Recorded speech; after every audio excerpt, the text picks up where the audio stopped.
is heat powers.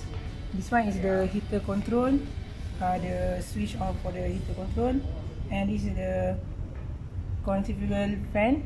And for the apparatus that we use, we have three types of tube. First one is the single tube, like this, so only one hole. And then the second one is the bundle tube. So we have many these things. And the last one is the fin bundle. Okay, and next, this is the things that we will change the flow, open of the air. This is the things. Alright, thank you.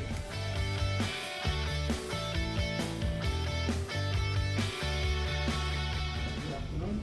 So what me and the group did today was experiment with a cross-seat exchanger. So what we did first was, this experiment can be done in three ways, which is using bundle tube and single tube. So we start out with the single tube. So we put this thing inside the single tube, we connect it to the heater, and we connect these two cables, and we will this software here will automatically record the heat, power, air velocity, inlet temperature, surface temperature, and the delta T.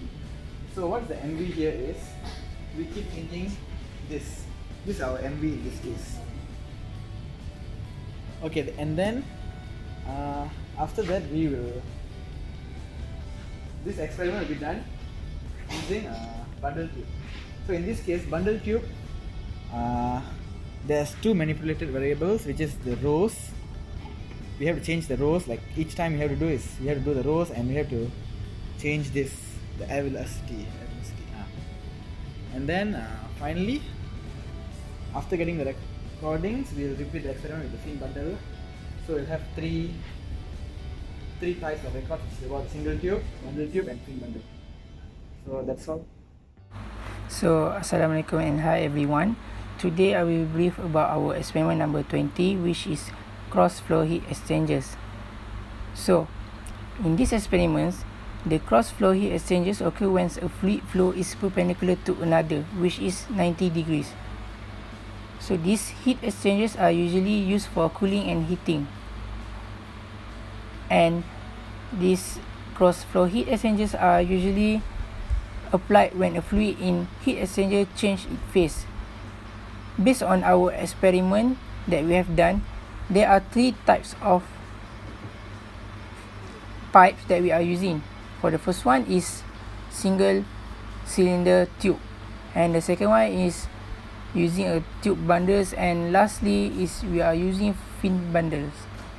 So for the main purpose of this experiment is to investigate the impact of the heat transfer coefficient of the distinct air velocity. This study is done by evaluating the gradient for all of the three types of pipe. This experiment is start off using the single cylinder flow tube. So the blower openings will change time to time from for the velocity of number 2 until number 5. And the temperature gradients are observed and recorded. The kinematic velocity and the velocity recorded are used to calculate Reynolds numbers, Nusselt numbers, and also the heat transfer coefficient. This experiment is then repeated using tube bundles and also the fin bundles. But the difference is, for part B and part C, we have two manipulated variables, which is first one is the blower opening and the second one is the row. So we are changing the row for every experiment for this part B and part C. In conclusion, it can be seen that the heat transfer increase as the velocity increase.